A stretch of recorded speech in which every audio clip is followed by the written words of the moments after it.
Hey guys, Mr. Jalapeno here with another episode of Jalapeno Drywall. And on today's project, we're going to be repairing some settling cracks on the drywall. This is a very common repair that I do, especially on newer homes. They're still kind of settling, so it creates these little settling cracks like I said. So first thing you want to do is lay down some plastic, that way you don't make a mess everywhere. And then I like to drill a hole at the end of the crack.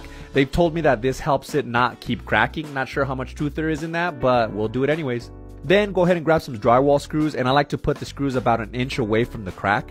Luckily, there was backing behind the drywall. A lot of the times there is no backing, so you might have to open up the drywall and add some backing yourself. And once you're done putting all the screws, go ahead and remove any loose pieces that might be there. I did have to put a little bit of screws on the corner bead because it ended up cracking a little bit. Next, you're going to want to get your utility blade and cut a little valley on the crack, or like a little beveled edge. I had to cut a bigger valley on this one just because there was a lot of loose material and I just wanted to remove all of it. But anyways, once you're done with all that, just go ahead and grab some Easy Sand 5 to pre-fill that valley. You can also just use regular joint compound, but that takes forever to dry compared to like this Easy Sand 5 where it takes about 10-15 minutes before I can apply the second coat, which is super convenient. And after you pre-fill that valley, go ahead and apply some mesh tape. Mesh tape to the hot mud is kind of what rebar is to concrete. It's going to help strengthen this area, that way it's not going to crack anytime soon. Because remember, I do cosmetic work, I don't do foundation work, but I do try to take as many steps as possible so that this crack doesn't come back.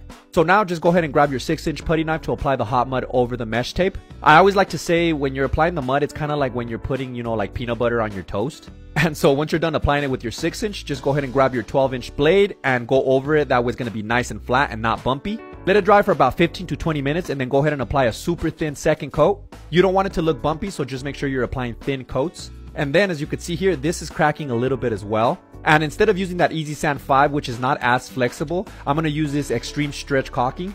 That way it'll kind of stretch out a little bit in case there's any movement. And if you do like this video, just make sure to like and follow for more content like this. And now just let it dry overnight. I was doing other repairs around the house, so I did have to come back the next day to paint. But once everything's nice and dry, go ahead and sand it down, prime it, and paint it. One thing I do like about flat walls is that I don't have to take my compressor out for that knockdown texture I always do. Oh, and if you do want to get any of the tools or materials that I used here in this video, just go to my Amazon storefront and I have everything pretty much there. They are affiliate links, so I do benefit monetarily if you're kind enough to use them. It's a great way to support the channel, so I really appreciate it. And these types of repairs here are not necessarily too hard, they're just a little tedious, but yeah, that's pretty much it. Jalapeno Solutions. Boom!